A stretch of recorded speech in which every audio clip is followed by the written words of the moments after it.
সাবেক স্পিকার শিরিন শারমিন চৌধুরীকে গ্রেফতারের বিষয়ে আরও তথ্য জানাতে যুক্ত হচ্ছেন আমাদের সহকর্মী মহিম মিজদান।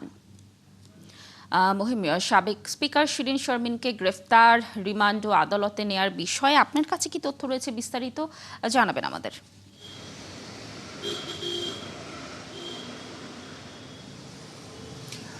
এখন পর্যন্ত যেটি আমরা জানতে পেরেছি, ঢাকা মহানগর পুলিশের যে মুখপাত্র নাসিরউদ্দিন জানিয়েছেন যে তাকে লালবাগ থানায় দায়ের করা একটি মামলায় গ্রেপ্তার দেখানো হবে। সেটি বৈষম্য বিরোধী ছাত্র আন্দোলন যখন হয় তখনকার ঘটনা একটি মামলা, হত্যা না হত্যার চেষ্টা মামলা, সেটি আসলে আমরা বিষয়টি নিশ্চিত হতে পারিনি। যখন তাকে আদালতে ফরওয়ার্ড করা হবে তখন আসলে বিষয়টি জানা যাবে তাকে কোন মামলায় গ্রেপ্তার দেখানো হয়েছে। এমনিতেই ঢাকা মেট্রোপলিটন পুলিশের যে থানাগুলো রয়েছে সেই থানাগুলোর মধ্যে তো 6টি থানায় তার বিরুদ্ধে মামলা রয়েছে, মোট 6টি মামলা রয়েছে। আর আপনি যেটি বললেন, রংপুরে মুসলিম উদ্দিন হত্যা মামলা রয়েছে, যেটি 2024 আগস্ট মাসেই সেই মামলাটি দায়ের করা হয়।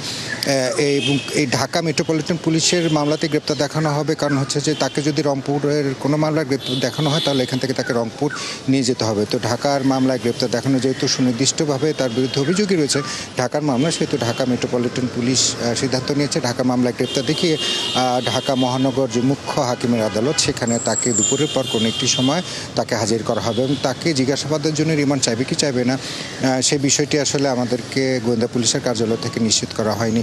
শিরিন শারমিন চৌধুরী কিন্তু 2024 5 আগস্টের পর আপনি জানেন যে পলাতক ছিলেন। পরবর্তীতে তিনি স্পিকার পদ থেকে পদত্যাগ করেন এবং তিনি কোথায় ছিলেন সেই বিষয়টি আমাদেরকে নিশ্চিত করে গত বছরের 22 মে, অর্থাৎ 2025-এর 22 মে আইএসপিআর একটি তালিকা প্রকাশ করে তাদের নিরাপত্তা হেফাজতে কারা কারা রয়েছেন। সেখানে কিন্তু সাবেক স্পিকার শিরিন শারমিন চৌধুরী ছিল এবং পরবর্তীতে যেটি জানা যায় যে যখন আইএসপিআর সেনা হেফাজতে ছিল তখন তিনি যখন দেশের পরিস্থিতি অনেকটা স্বাভাবিক হওয়ার পর্যায়ে ছিলেন তখন তিনি সেখান থেকে নিজ উদ্যোগে তার নিজের তত্ত্বাবধানে সেখান থেকে বেরিয়ে তার আত্মীয়র বাসায় আশ্রয় নেন, যেটি আজকে ভোরবেলা ঢাকা মহানগর গোয়েন্দা পুলিশের একটি দল সেই ধানমন্ডিস্থ আত্মীয়র বাসা থেকে তাকে গ্রেপ্তার করে।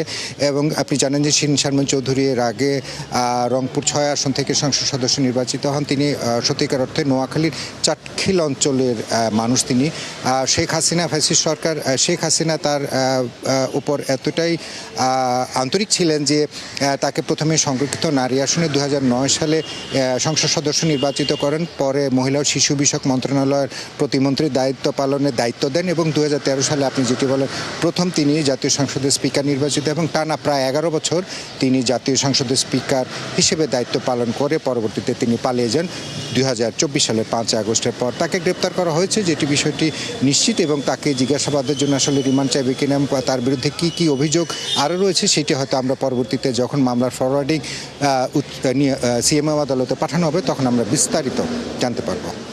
লাবণী, মোহন, ধন্যবাদ আমাদের সাথে যুক্ত থাকার জন্য। নিশ্চয়ই আমরা পরবর্তী সংবাদ সংযোগগুলোতে আপনার মাধ্যমে আরও তথ্য এই বিষয়ে দর্শকদেরকে জানাতে পারবো।